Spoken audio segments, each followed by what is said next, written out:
Classic. Another one I love to use in the deck I mentioned that had Gideon and Elspeth and Karn and a Johnny and Sorn. Yeah, Johnny, the first Johnny's in that deck too, I forgot to mention.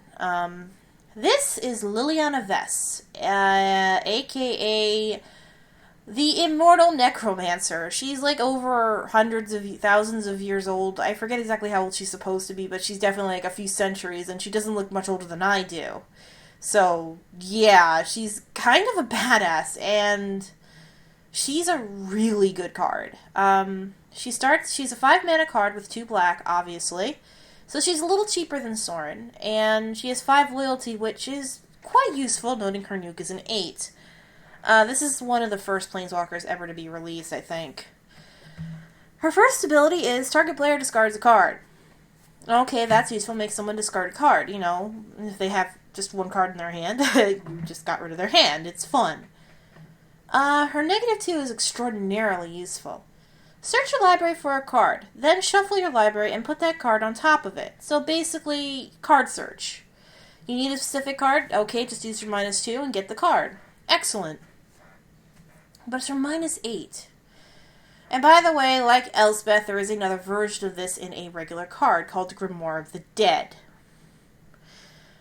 Put all creature cards in all graveyards onto the battlefield under your control. She is a necromancer, so every creature card in every graveyard in the game is now yours.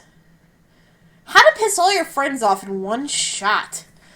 This makes her a very big target. Hell, the first and second ability make her big targets, but again, yeah.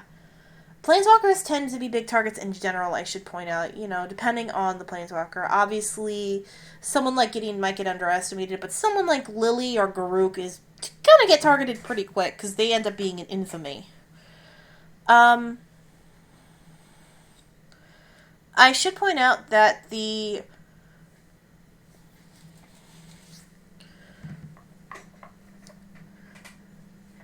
abilities are like a little more scattered than I've seen on other ones. Most of them are either very creature oriented or something.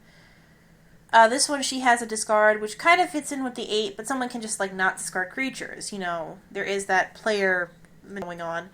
And the second one is just out there. It's like, okay, search your library for a card. Like, okay. But she's extraordinarily useful, and I'm not complaining. And she can build up to her nuke quickly. But I would give her an extra one because you may need to do the search eventually, so I wouldn't use the nuke until I'm really desperate. The search would be a wiser thing to use. The discard a card would be a wiser thing to use in the meantime to keep her healed. And when you really get desperate, or feel that this would be like the best way to ensure victory, then use her nuclear option and just devastate the field. And hit everyone with every creature that died. I've had, like, I have yet to see someone pull that off, though, unfortunately. 99% of the time, we actually are able to pull it off, and nobody's had anything that died, because we're all holding back, because we're all scared. we're not competitive. We're idiots when we play, okay?